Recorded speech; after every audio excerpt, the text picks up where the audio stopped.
Welcome to Visionary Voices Exchange, the podcast that disrupts how we think about blindness and low vision. So join us as we amplify the voices of individuals, families, and professionals living, learning, and thriving with blindness and low vision. We're your hosts, Janet Lebrecht and Carlos Servan. Welcome to Visionary Voices Exchange. I'm your host, Janet Lebrecht, and I'm joined by my co-host this evening, Carlos Servan.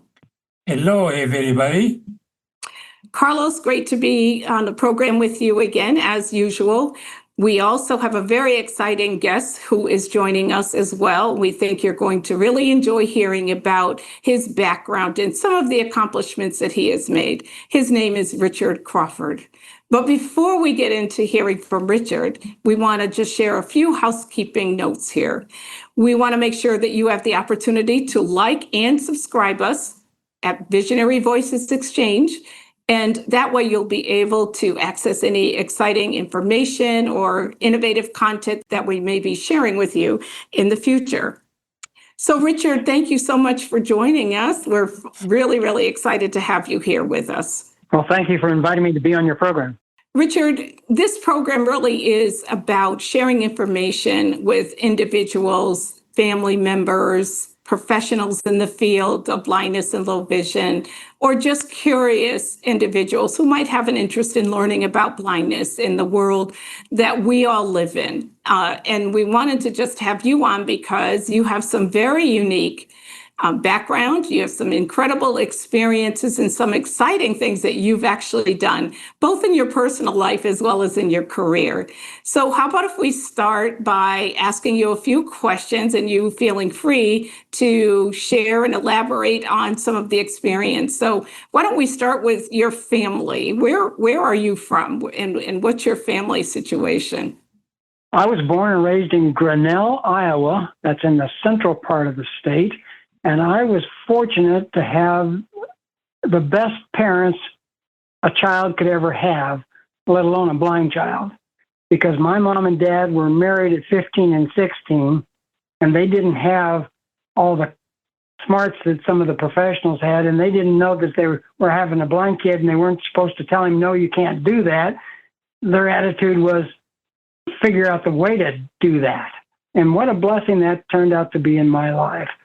And I grew up at age 10. I became legally blind and went off to the School for the Blind in Vinton, Iowa, where I spent 5 years. And I was not a very good little boy. And I ended up getting kicked out of the School for the Blind and went back to public school for my 3 years of high school. And what's the condition that caused your blindness? I have retinitis pigmentosa. I am totally blind, so that my life experiences have been as a total blind person, not a partial. Okay. So, Richard, sorry, why were you kicked out of the school? Can you share that? Probably shouldn't. Okay. I was a novice. I learned I was going to be an entrepreneur early on because I would walk 5 blocks to the grocery store and I'd buy potato chips and candy bars and stuff and bring them back and sell them out of the dorm to make money. Well, wow, you were a young entrepreneur. You just shared that, so I'm glad I asked. Sometime on the side, I'll tell you why I got kicked out. Anyway, okay. Next question. So, Richard, tell me, what was it like? So you were diagnosed at age 10? And actually, age 5. Okay, so legally blind by 5. So I want to just take a moment here because most people are not going to be familiar with retinitis pigmentosa. And so I want to just share the information, a little bit of background about RP. We call it RP for short. And RP really is a progressive degenerative eye condition that eventually leads to total blindness. And there are different forms of it, and there are many genes in the retinitis pigmentosa family. So different individuals may have different versions of it. Some people will lose their central vision first, which is a rarer form. Others typically start with their field of vision, which is your side vision or peripheral field vision, that decreases slowly so that when you're looking at something, you have a hard time seeing off to your left or off to your right. And so this is a progressive condition that there is no cure. However, there are some gene therapies today, depending on the version of RP. So what was it like for you to have that diagnosis? What was it like when you first noticed some of the symptoms as a young child? Well, because you lose your sight vision first, I found out that I wasn't very good at playing baseball. And I found out that I could run and trip over tracks and run into trees sometimes. And my parents had to decide, was there something wrong with me mentally, or if I couldn't just see very well. And they figured out that I couldn't see very well. But it is truly a blessing to have parents that are supportive and make a kid be a kid. They never, ever slacked off on making me do chores. They never slacked off on making me do my part in the home, in the yard. Worked for my father, who had a tree business. I tell people I've raked more cotton picking yards in my lifetime than I ever want to have to do any more of it. But family is so important, and people who are listening to this, the parents have an awesome responsibility.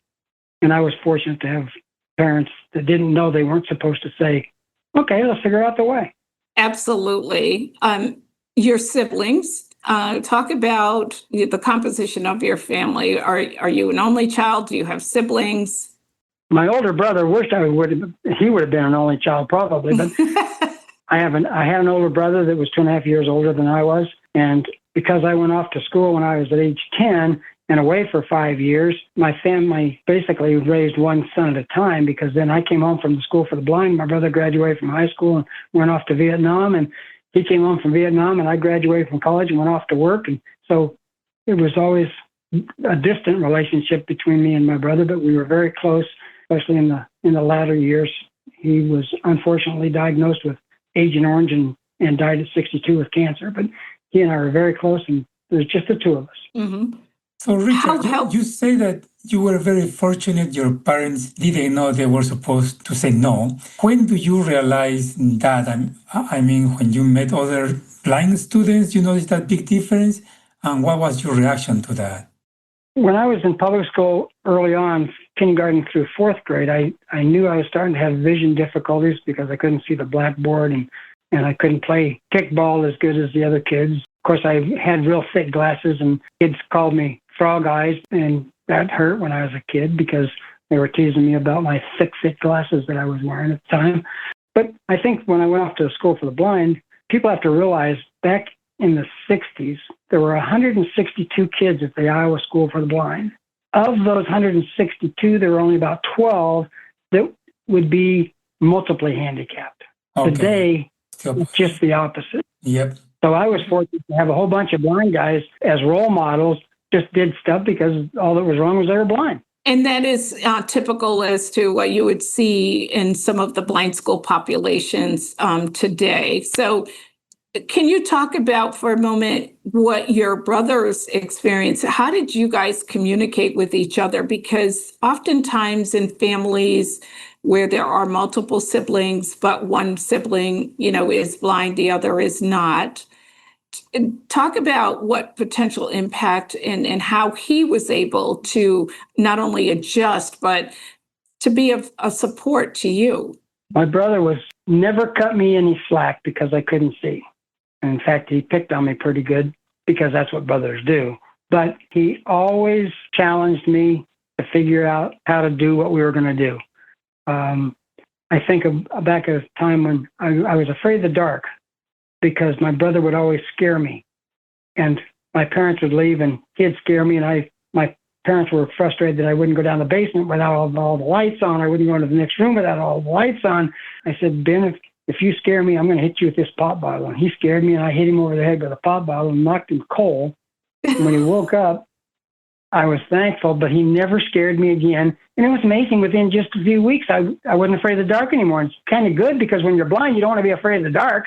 So that broke that habit. But we were very close. I ended up being the jock, and my brother thought he was, but he never made the first string football. But I made captain of the wrestling team and went on to college and wrestled in college. And it was interesting. One time I did a lot of downhill snow skiing over the years, My brother finally took his family out and downhill snow skied, and he couldn't hardly do it. And he came back and says, "All right, Uncle, I'm never going to think I'm a better man than you just because I can see you and you can't, because I can't snow ski with a dart and you do a good job at it." So that was kind of an equalizer.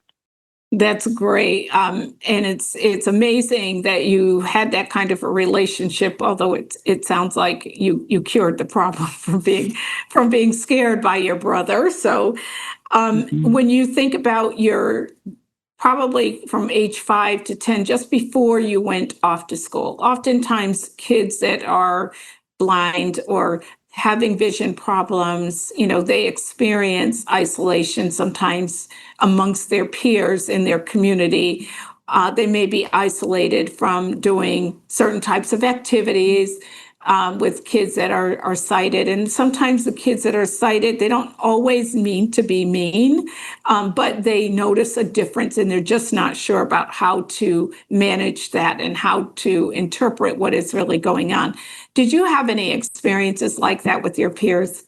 I think people have to get out of their comfort zone. When we're blind, we have a tendency to maybe want to set back and expect people to kind of bring life to us. And I was fortunate enough, when I got kicked out of the school for the blind, they said, "Rich, you won't make it in public school," because I told them I'll just go to public school. They said, "Rich, you won't make it in public school," because I got D's and F's at the school for the blind. I told my mom F was for fantastic. Okay. But for the first and only time, Janet, that I ever begged, I begged the school in Grinnell, Iowa, the public school, to let me try public school. And the only time I've ever begged. And the superintendent said, "Well, Rich, we've never had a blind kid here." I said, "That's all right." And he was a wonderful man, because he didn't ask me all kinds of things. "How are you going to do this? How are you going to do that?" He just said, "Can you do this? Can you get to class?" I said, "Yes." "Can you find the bathrooms?" I said, "Yes." And he was willing to just let me go. Back in those days, we didn't have teacher's aides. We didn't have the IEPs. We didn't have all that stuff. It was my responsibility to get my books from the teachers, what they were going to teach in the fall, send them into the Iowa Department for the Blind, get them put on, here's this, how old I am, reel-to-reel tape, and get my books read on the tape before the fall semester started. That was all my job. I didn't have anybody else do it. My parents didn't do it because they were not educated to know how to do that stuff either. So they just said, "Hey, get her done." So I did. So, Richard, do you think that now the public schools sometimes do too much for blind kids? I think our blind kids today are coddled way too much. Yeah. And talk about how are they coddled, too much? Because I know that, us as professionals in the field and certainly families, I've been a vocational rehabilitation counselor, and, we kind of live by a double-edged sword for individuals that are blind and low vision, but also who have other disabilities too, in terms of the education process and the support systems, that they need. So just elaborate on that a little further. I will have to say my experience is as a blind person. So many blind people have multiple handicaps, and that complicates the issue way beyond my expertise. If you're only blind, that's what I know, because that's what I was. But I learned that it was up to me to make sure that I had all the tools I needed to stay in public school, because nobody else was going to do it for me. Well, today it seems like when I watch a lot of kids, or the teachers do all the pre-prep, they make sure that the books are there and they make sure that all the homework's done. And I didn't have any of that. It was just thrown onto me and said, "Hey, sink or swim." And I decided I was going to swim in life. Mm-hmm. So once you graduated from public school, let's dive into what were some of your goals, and were there barriers in place with regard to your challenge for being able to not only navigate or see some of those goals come to fruition, but what were some of the barriers? Because I think our audience might be interested to learn about not only what those barriers were, but what did you do, to navigate some of those barriers? Let me go back just a little bit. In high school, I felt the need to get involved. So I was in choir. I was in wrestling.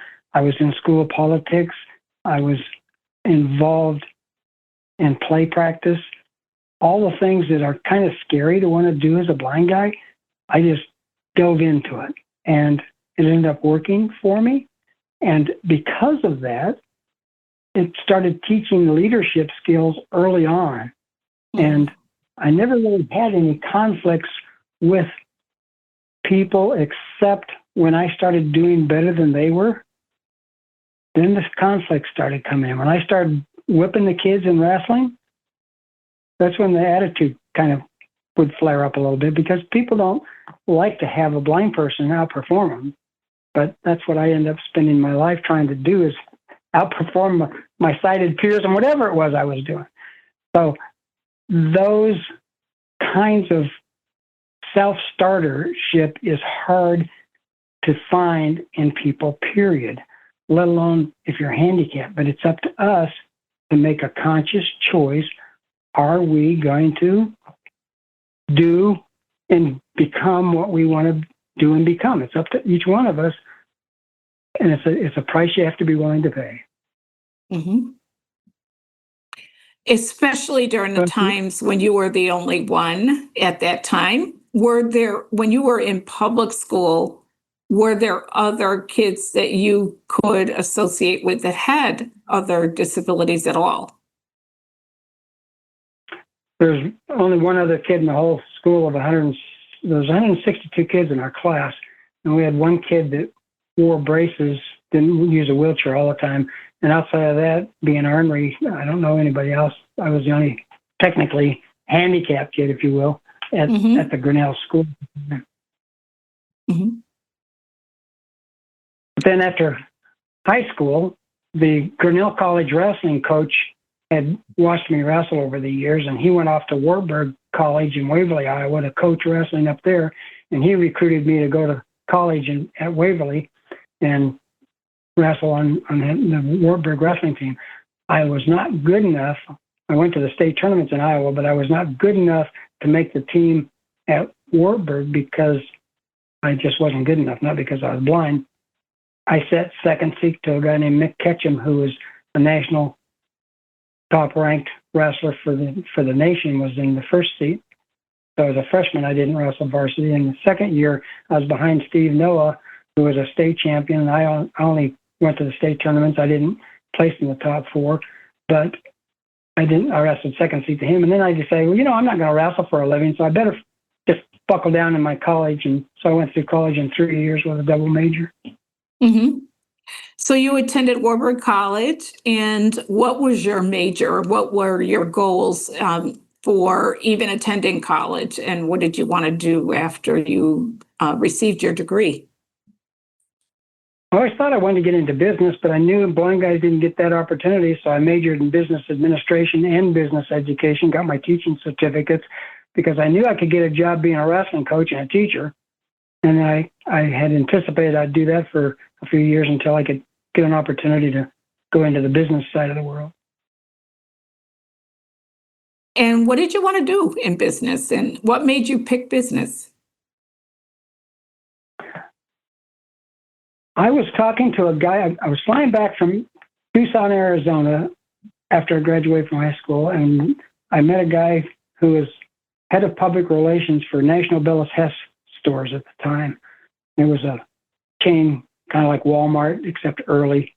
And he was telling me what he did in public relations. I thought, that sounds really cool, to go visit with people and talk and try to get their business and stuff.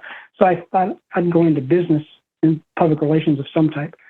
But I had the realization that probably was tough to break into, so that's why I double majored. Mm-hmm. What was challenging? It was really interesting. Well, I'm sorry, Carlos, go ahead. Macroeconomics were the most challenging class I ever had. When I got through that with a D-, I thought I had the world by the tail. That was a hard class for me.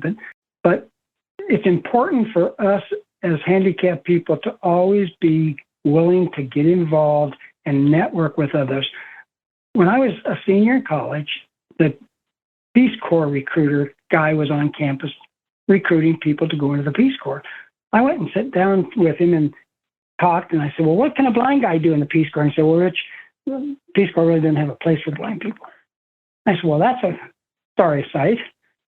And we visited for quite a while, but he just left me with the fact that Peace Corps really wasn't an option. Well, I graduated from college in December of 71. I applied for a job as assistant director for a 4-county community action agency in Belle Plaine, Iowa, for Iowa, Poweshiek, Tama counties. And lo and behold, it was a new agency just getting started. And lo and behold, the new director happened to be the guy from the Peace Corps. Mm. And he was pleased enough with my interview with him that when I showed up to interview for this job as assistant director, I was only 21. Who in the heck had the gall to apply for that kind of job? But I did. And he had the courage to hire me for my first job. And I was fortunate enough to never be unemployed a day in my adult life. Wow, that's amazing. It is wonderful because many blind people do face more obstacles. And I want to talk a little bit about that. If you face other kind of obstacles besides maybe that and maybe other kind of accommodations, or if you wanted to date, do you have issues dating and maybe parents of the girl you wanted to date? Can you expand on any of that? I am, as you can tell, I'm a quiet, shy introvert kind of person. Yeah. I'm joking. I felt the need for me to make it in life. When I talk to parents of blind kids, I say, look, you have to work on not letting blind kids have mannerisms because that's unacceptable in sighted society. And if a blind kid does something that we know is a blind mannerism, it's going to make it tough for them to do things in public because it's contrary to society to do that. I mean, people always thought Ray Charles bip-bopped around on the piano. Yeah. It was the Ray Charles style, but it wasn't. It was a blind kid style because we had all kinds of blind kids that bip-bopped around on the piano bench when they were playing. And so I decided that I wanted to be part of the group, and to do that, you've got to step up, get involved, take responsibility, take projects. When they need a volunteer for something, raise your hand and show every day of our life. We have to show this not so smart-sighted world that we can walk, talk, love, hate, cry, be joyful just like they can. But it doesn't come to us. We have to take it to society. Mm-hmm. Yeah.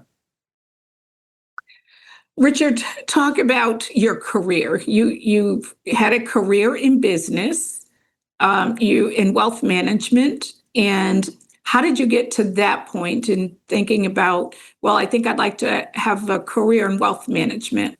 You're obviously a very motivated, very confident person. You don't see too many individuals who are blind choosing that particular field. And I think there's multiple reasons probably behind that. But what drove you to that field, and what kind of support system did you have? And I don't mean, support just because you're blind. Encouragement, I'm also thinking about understanding the field itself, the work that you were going to be in, the work that was going to define your career. How did you learn that particular aspect of your career? Thank you for asking. I have helped over 10 blind guys get into the investment business over the last 40 years because we found out that blindness doesn't stop you from being a financial advisor. I taught my clients it takes foresight, not eyesight, to make good investments, and there is a difference. I was hitchhiking to work. I hitchhiked to work every day for 46 years, except on horrible, horrible days. I would ask my wife to drive me, but my main mode of transportation to and from work was hitchhiking to work. I turned a weakness into a strength. being blind might be considered a weakness to somebody. But because I couldn't drive, I still wanted to be independent and get to work. And guess who went to work when I went to work? Other businessmen and women. So in the investment business, really it's relationship building. My job was to listen to people's financial needs and then show them the tools that would help them achieve their goals. So we had to be good listeners. Blind guys oftentimes are good listeners. Not all blind people. I know some blind guys that can't hear worth a darn because they don't listen. But we have a tendency to be good listeners. And I love helping people. And for 41 years, I was able to help manage people's money and make their life better. Therefore, it made my life better. And so when I'd hitchhike to work, I'd get downtown and I'd thank John for the ride. I'd say, John, if you ever do any investing, think of me. And then I'd write him a thank you note. 30 days later, I'd call him up and say, John, this is Rich Crawford. I was just calling, do you ever do any investing? And there's only two answers to that question. Yes or no. If he said no, I would say, well, is this going to be a permanent problem in your life? Are you never going to have any money? And I would generally get a laugh. And if it was yes, I would say, if I have a good idea, could I share it with you? And very few people would say, no, don't share a good idea. And that's how I grew my practice over the years, by picking up hitchhiking rides. Some people say, well, why didn't you ride the bus to work? I said, well, the people who ride the bus didn't have any money. In the bigger cities, that's, the people ride buses because that's just a thing to do, like in Minneapolis or whatever. But in Sioux City, Iowa, people that ride in the bus didn't have money to invest, so they weren't prospects. But every ride was when I was hitchhiking. Mm-hmm. I got my job hitchhiking to work, and when I was just about to graduate from the training school, one of the vice presidents of our company took me out to dinner, and he said, Rich, I think you might make it in this business because you're prudently persistent. And that's a characteristic that is good for any of us, to be prudently persistent in our goals and our aspirations in doing what we want to do. Absolutely. That grit and determination is really important to have. And certainly the support systems that you had from your family is absolutely amazing. It's great to hear that your family was supportive and that they encouraged you and that they, most importantly, didn't treat you any differently at all. What do you like to do in terms of giving back to the community? How do you engage in any type of either volunteering, mentoring for others, and what types of organizations? I am one of the biggest has-beens in the country. I have been a Lions Club member. I have been a Rotarian. I have been a Lions, Kiwanis, JCs. Now I'm in Sertoma, which is Service to Mankind. It's a service organization, very much like Lions and Kiwanis. Mm-hmm. I've been involved with the National Federation of the Blind since 1968 when I was a student under Dr. Jernigan. What a blessing that was to have him as a mentor. I serve on 2 boards for the governor of South Dakota, overseeing the School for the Blind and rehabilitation services for the blind in the state. I've been involved with Big Brothers and Big Sisters, just a ton of different organizations given of time. I've mentored, like I said, at least 10 blind guys to get into this business. Not all of them have succeeded, but thank goodness more have than have not. And I like to tell people I am a free resource. I'm retired from working, but I'm a free resource for people to reach out and call me or email me, because I like to share the 5 quick steps that I believe have made my life turn out so unbelievably well. I almost hate to tell people how wonderful it's been. 1, like yourself. It's okay to be blind. I have a hard time with newly blinded people not wanting to carry a cane because they feel embarrassed about being blind. It's okay to be blind. And we have to know that it's honorable. Hold that cane with pride. Don't feel bad because your people know you're blind. At least there's an excuse for my behavior when I have my cane. 2, change weaknesses to strengths. 3, set goals for yourself that are achievable and measurable. 4, try. Try is the best 3-letter word I know is try. I rope propelled off the top of the tallest building in Sioux City as a fundraiser for Big Brothers and Big Sisters just a few years ago. And what do you think the hardest thing about rope rappelling off the top of the tallest building in Sioux City, Iowa was? Thinking about it, not doing it. We all the time psych ourselves out. We have low expectations. If I could do anything for blind people, I would help raise your expectations of what you can do for yourself. But you got to do things for yourself. And last, love. Love your family, love your God, be a servant, be willing to give of your time and energy and effort. And those are really powerful points. And I think that we oftentimes, even as professions, we forget, to help people to think through those types of processes and to certainly encourage individuals, to gain value. And I absolutely, the one word I hate in the English language is failure. I do not believe in failure. I believe that anything that we try, and even if you're not achieving what you set out to do, that you are learning something from it. And you are absolutely a great example of that. And I think that our audience will have a lot to learn from you as well as from your experiences.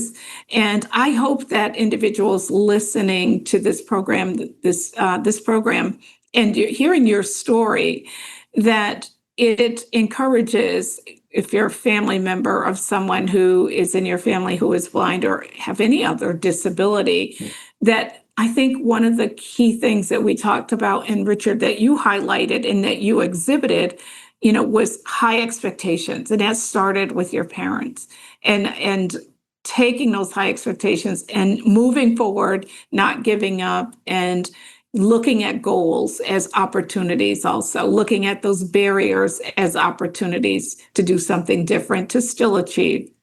And so, Carlos, I invite you to jump in here and say a few parting words.